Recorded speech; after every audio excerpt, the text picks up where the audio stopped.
কোনোদিন ভাবি নাই। আজকে যখন গোল্ডেন প্লাসের খবর শুনলাম, আমার কানে আসছে, আমাদের কানে আসছে। আজকে আমাদের কান্না আসে না, হাসি আসবে কেমন জানি, হাসির মধ্যেই আমাদের কান্না চলে আসছে। আজকে আমাদের সুখের কান্না। আমি আপনাদের গ্রামের ছেলে, আপনারা আমার গ্রামের চাচা, বাবা, খালু, মামু, চাচাতো ভাই, মামাতো ভাই, খালাতো ভাই, আপনারা আমার আত্মীয় স্বজন, আমরা এক এলাকার মানুষ। আমার নূরের নবী সাল্লাল্লাহু আলাইহি ওয়াসাল্লাম বললেন, আখলিস দীনাকা, তোমার ঈমানকে খাঁটিয়ে করো, ইয়াকফিকাল আমালুল কলিল, তাইলে অল্প আমলই নাজাতের জন্য যথেষ্ট হইবে। আজকে তো আপনাদের আমল অল্প না, সেই সন্ধ্যা থেকে 9টা পর্যন্ত আমার আর এক ভাই গণ্যদীত, ওনার সাথে আমি একসাথে মাহফিল করেছি, আমার আগে যিনি বক্তৃতা করেছেন বরিশাল গণ্যদীর জমিনে, আমার ভাইয়ের সাথে আমি একসাথে মাহফিল করেছিলাম। আজকে আবার আমার এলাকায় ওনাকে দাওয়াত করেছেন, আনন্দ লাগলো। উনিও পরিচয় দিলেন, ওলিউল্লাহ ভাই, আপনি আর আমি কিন্তু গণ্যদী অমুক গ্রামে মাহফিল করলাম।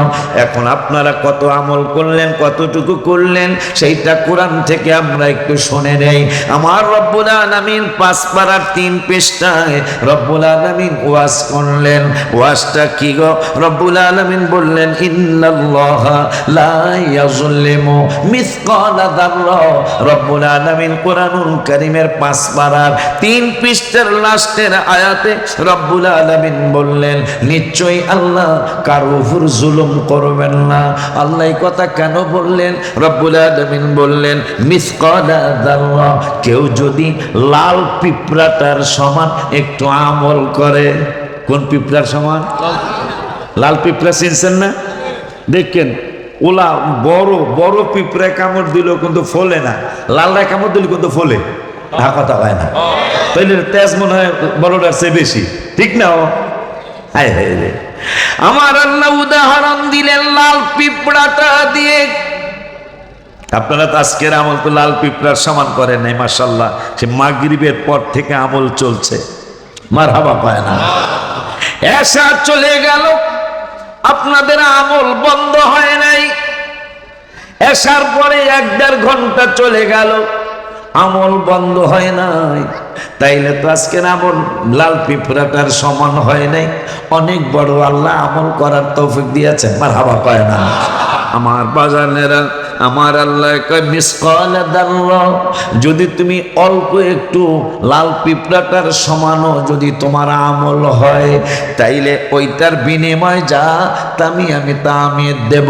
কিন্তু লাল পিঁপড়াটার সমান যদি তুমি আমল করো, ওয়া ইন তাকু হাসানাতান ইউদাইফাহা, ওই আমলটা যদি সুন্দর একটা আমল হয়, যে এই সুন্দর আমলটা আজকে আপনারা বাহের চর আজাদ সাহেবের মাদ্রাসায় করতেছেন, এই আমলটার ব্যাপারে রব্বুল আলামিন কোরআনুল কারীমে বললেন, যদি মিসকালা যাররা, তোমার লাল পিঁপড়াটার সমান যদি আমল হয়ে যায়, আর ওই আমলটা যদি ওয়া ইন তাকু হাসানাতান ইউদাইফাহা, ওই আমলটা যদি সুন্দর চমৎকার একটা সুন্দর গঠনমূলক আমল হয়, তাইলে আমি আল্লাহ ওই আমলটার ব্যাপারে কি বিনিময় দিব, এইটা চেয়ারম্যান বললে হয়তো তোমরা মানবা না, তোমাদের গ্রামের ছেলে ওলিউল্লাহ আশিকি বললে মানবা না, এই বাহিরচর মাদ্রাসার প্রিন্সিপাল বললে তোমরা মানবা না, খতিব সাহেব বললে মানবা না।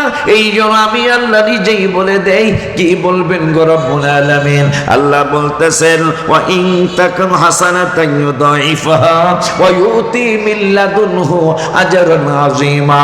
আমল করবা লাল পিঁপড়াটার সমান, আর আমি তোমাদেরকে বিনিময় দিব ওয়া ইউতি মিন লাদুনহু আজরান আযীমা। তোমাদেরকে আমি আল্লাহ মহান বড় পুরস্কার দেব।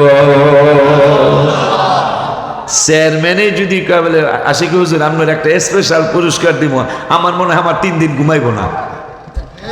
স্পেশাল কইছে চেয়ারম্যান, উনি কিন্তু বাংলাদেশ চালায় না, একটা উপজেলাও চালায় না, একটা ইউনিয়ন চালায়, কথা ঠিক কিনা? এই কইতেছে আল্লাহ চেয়ারম্যান বানাইছে, কথা কি ঠিক কিনা? চেয়ারম্যান বানাইছে আল্লাহ, উনি আমার স্পেশাল পুরস্কার দিব, আমার খুশির সীমাই নেই। কথা হয় না? আর আল্লাহ বলতেছেন আমল করবা অল্প একটু, কিন্তু আজরান আজিমা, আজরান মানে পুরস্কার, আজিমা মানে বড় পুরস্কার। আল্লাহ যদি, যিনি আমাকে সবাইরে সৃষ্টি করছেন, তিনি যদি কয় বড় পুরস্কার দেব, পুরস্কারটা কেমন হইতে পারে? কোন সীমা পরিসীমা করা যাইব? আল্লাহ যেমন অসীম, তার দেওয়াও অসীম। ঠিক কিনা বলে? অসীম যে আল্লাহ যে অসীম, দেওয়াও অসীম, সেটার বাস্তবতা আমাগো আজাদ সাহেব স্যার, উনি কি জীবনে চিন্তা করছেন এই পজিশন আল্লাহ ওনারে আনবে? কথা বলেন না কেন? আমি কি জীবনে, আমি যে ওই ভুইয়াবাড়ি, ওই যে আমার বাজানের বইয়ের এসে ভুইয়াবাড়ি, ওনার বড় মেয়ে আমার ছাত্রী লতিফ ভাই আইসেন তো না, লতিফ ভাই আপন বোন আমার ছাত্রী, হায় হায়, আর আমি থাকতে বিবাহ হয়ে গেছে আলহামদুলিল্লাহ। তাহলে কত আগের কথা, ওদের ছেলে মেয়ে মনে হয় বিবাহ করেছে সম্ভবত। হায় হায় রে, অথচ আমার ছাত্রীরা, শামসু আমার ছাত্র, আর ওই পাশের বাড়ির এখন নাম মনে নেই সবার নাম। তোমরা আইলে দেখা করো, আজকে আমার ছাত্ররা মাহফিল আসছে, লাস্টে অবশ্যই দেখা করে যাইবে আমার সাথে, কারণ আমার ভালো লাগবে, আমি তোমাকে পড়াইছি, ভালো লাগবে। আব্বা জানলারে আমার, বাবা জানলারে বাবা জানলারে আমার, ওই আল্লাহ সুবহানাহু ওয়া তাআলা আজকে আমাদের বাপে পুতের ভাই ব্রাদারদেরকে একসাথ করেছেন।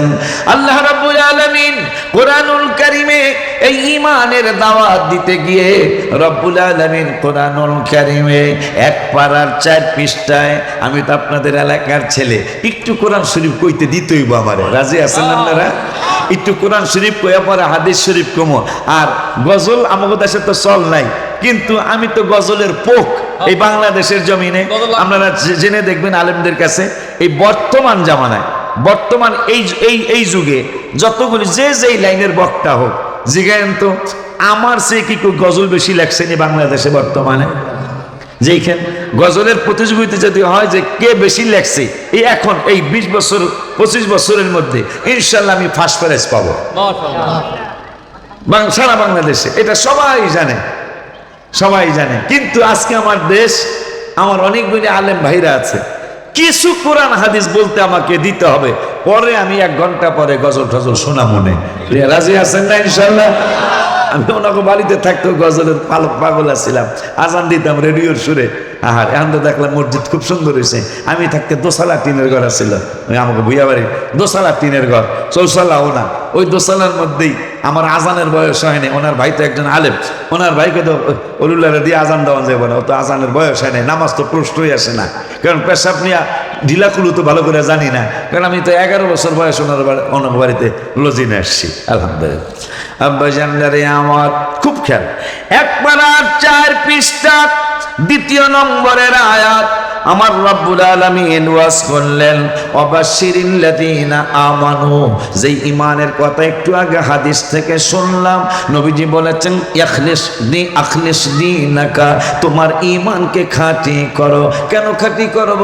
ইয়াকফিকাল আমালুল কলিল, ঈমানটা খাঁটি হয়ে গেলে অল্প একটু আমল করলেই তুমি জান্নাতে যাইতে পারবা। আব্বা জানলারে আমার, এখন ঈমানটা কেমন সেইটা আল্লাহর কোরআন থেকে একটু জেনে নেই। রব্বুল আলামিন 1 পারার 4 পৃষ্ঠার 2য় আয়াতে বললেন, ওয়াবাশশিরিল লাযিনা আমানু, যারা ঈমানদার তাদের জন্য শুভ সংবাদ কে দিতেছে? আল্লাহ। মারহাবা কয় না? যারা মুমিন, যারা ঈমানদার, তাদের ব্যাপারে আল্লাহ কোরআনে বলতেছেন এদের জন্য শুভ সংবাদ। আমরা আল্লাহকে যদি পাইতাম, জিগাইতাম আল্লাহ আরো কারো জন্য শুভ সংবাদ আছে নি? আমার আল্লাহকে, হ্যাঁ আর একটা জাতির জন্য শুভ সংবাদ আছে। তারা কারা গো আল্লাহ? আমার আল্লাহ উত্তর দিচ্ছেন, ওয়া আমিনুস সলিহাত, ঈমান আনার পরে যারা নামাজ পড়বে, ঈমান আনার পরে যারা রোজা রাখবে, ঈমান আনার পরে যারা হজ করবে, ঈমান আনার পরে যারা উমরা করবে, ঈমান আনার পরে যারা যাকাত দিবে, ঈমান আনার পরে তাহাজ্জুদ পড়বে, ঈমান আনার পরে সালাতুত তাসবিহ পড়বে, ঈমান আনার পরে যারা আওয়াবিন পড়বে, যারা তাসতের নামাজ পড়বে, আশাক নামাজ পড়বে, আমার আল্লাহ কয় তাদের জন্য শুভ সংবাদ। ওগো আল্লাহ, কেমন শুভ সংবাদ? আমার রব্বুল আলামিন কয়, জান্নাতিন তাজরি মিন তাহতিহাল আনহার, যারা ঈমানটা মজবুত কইরা আমলে লেগে যাবে, তাদের জন্য এমন একটা জান্নাত আমি দেব, যেই জান্নাতের খাটের উপরে পাগলরা শুইয়া পড়বে, আর খাটের নিচে দিয়া পানির ঝর্ণা দ্বারা স্রোতস্বিনী জারি থাকবে। মারহাবা কি জোরে বলা যায় না? মানে আপনি জান্নাতের খাটে শুইবেন, আর খাটের নিচ দিয়া কল কল চল চল করে পানি যাইতে থাকবে, খাট ভিজবে না, আপনি ভিজবে না, কিন্তু এমন একটা মজা লাগবে।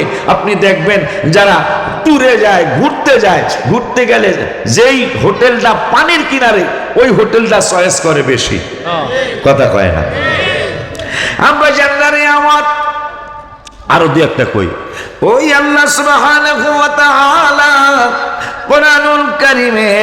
কোরআনুল কারীমের 5 পারার 6 পৃষ্ঠা রব্বুল আলামিন আবার সুন্দর করে ওয়াজ করলেন। এখন বলতেছেন ওয়াল্লাযীনা আমানু, আবার বলতেছেন যাহারা ইমানদার, খাস কোম্পানির বাহির চরের যারা ইমানদার, এই ইমানদার গুণের ব্যাপারে আমি আল্লাহ তোমাদেরকে মেসেজ দিচ্ছি। ওয়াল্লাযীনা আমানু, যাহারা ইমানদার, ওয়া আমিলুস সালিহাত, ইমানের পরে যারা মাহফিলে বসে গেল, ইমানের পরে যারা নামাজের আলোচনা করলো, ইমানের পরে যারা নামাজি হয়ে গেল, ইবাদতি হয়ে গেল, আমলে সালেহ করলো, ওই মানুষগুলার ব্যাপারে রব্বুল আলামিন বললেন জান্নাতিন তাজরি মিন তাহতিহাল আনহার। আবারও বললেন তাদেরকে এমন একটা জান্নাত দেওয়া হবে, যেই জান্নাতের নিচে দিয়ে পানির স্রোতস্বিনী জারি থাকবে, কলকলানি সলসলানি জারি থাকবে। এরপরে আমার আল্লাহ কয়, এখন এই পাগলারা যে ইমান মজবুত কইরা এরপরে আমলে ঢুইকা গেল, এখন তাদেরকে কত দিনের জন্য জান্নাতে ঢুকাবো, কত দিনের জন্য, কয় মাসের জন্য, কয় সপ্তাহের জন্য জান্নাতে ঢুকাবো? আমার আল্লাহ কয় খালিদিনা ফিহা আবাদা, যেহেতু ইমানের পরে আমলি হয়ে গেছে, আমি তাদেরকে চিরদিনের জন্য জান্নাতের মেহমান বানাবো। কতদিনের জন্য জান্নাতের মেহমান? কতদিনের জন্য? চিরদিন, যেই দিনের আর কোনো শেষ নাই, যেই দিনের আর কোনো শেষ নাই, তত দিনের জন্য আল্লাহ জান্নাতে ঢুকিয়ে ফেলবেন, আর বের করবে না। সুবহানাল্লাহ। কি জন্য? ইমানটা মজবুত কইরা যদি আমলি হয়ে যায়। মারহাবা কোন আব্বা জান্নারি আমার। আর দুইটা আয়াত কইয়া এরপর আমরা অন্যদিকে যাবো, ঠিক আছে ইনশাআল্লাহ? আব্বা জান্নারি আমার আর আয়াতে আমার আল্লাহ বললেন, এখন একটু মাঝখানেরটা রাইখে 15 পারায় চলে যায়। 15 পারার 16, আব্বা কথা কইও না, 15 পারার 16 পৃষ্ঠার প্রথম আয়াত রব্বুল আলামিন সুন্দর করে আমার ইমানের ব্যাপারে আর একটা ওয়াজ করলেন। কি ওয়াজ করলেন?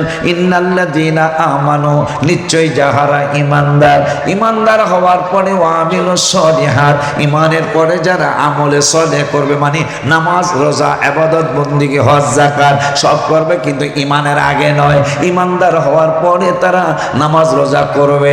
এই মানুষগুলোর ব্যাপারে আল্লাহ একটা ঘোষণা দিয়েছেন, ইন্না লা নুদিউ আজরা মান আহসানা আমালা।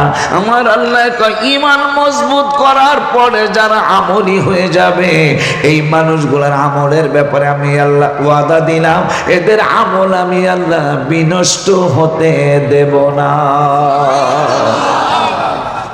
খুব খেয়াল, রাতে ওয়াজ করতে আসি, ওয়াজ শুনতে আসছি, রাতের বিপরীত দিন না, কথা কয় না।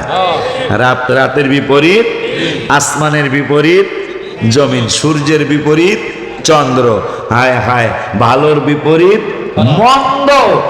আর যেহেতু আল্লাহ বলছেন ইমানদাররা আমল করলে ওই আমল বিনষ্ট হতে দেব না, তাইলে এইটার বিপরীত কি?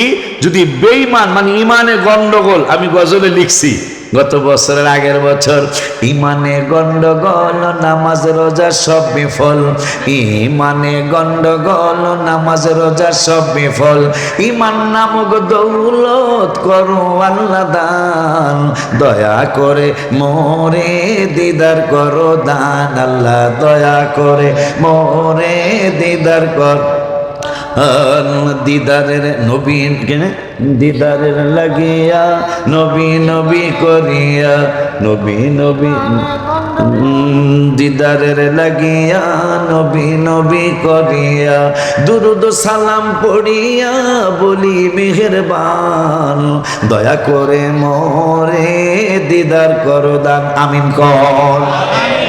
নবীজির দিদার চাইয়া আমি গজল লিখলাম, কেন লিখলাম সেই তো আমি হাদিস থেকে আপনাদেরকে জানিয়ে যাই একটু। আমি তো কলসে কথা কইতারি না রে, আমারে মাউতে কলস করাইতে হয়, বোঝেন না মনে হয় কথা, মানে আমি শক্তি দিতারি না এদের, এরা আমাদের শক্তি দিতে হয়। আর এমনি বয়স তো হয়েছে, আর বয়স হয়েছে এটা বোঝা যায় না দেখা। পরশু দিন এক পাগল হইতেছে হলো হুজুরে মনে হয় কালো কলম দেয়, মিসমিসা কালো কলম।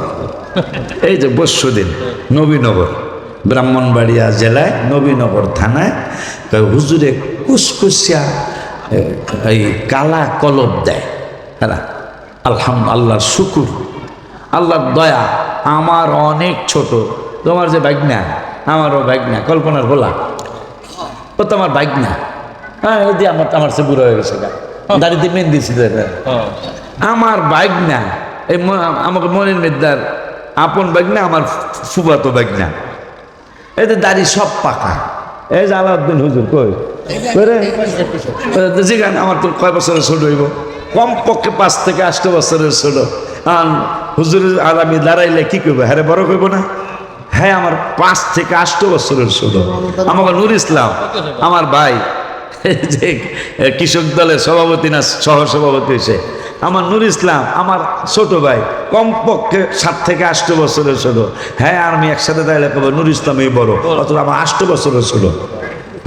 আমি কি করতাম, আমার পাহেন আমি কর্ম কি?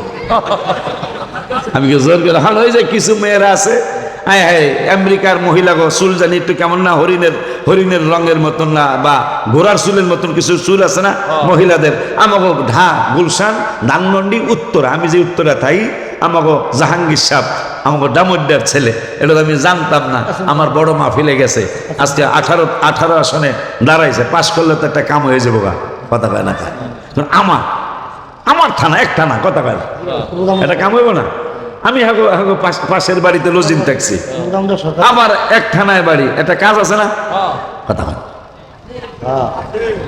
আমরা সরকারি দলের মানুষ, কোন দল?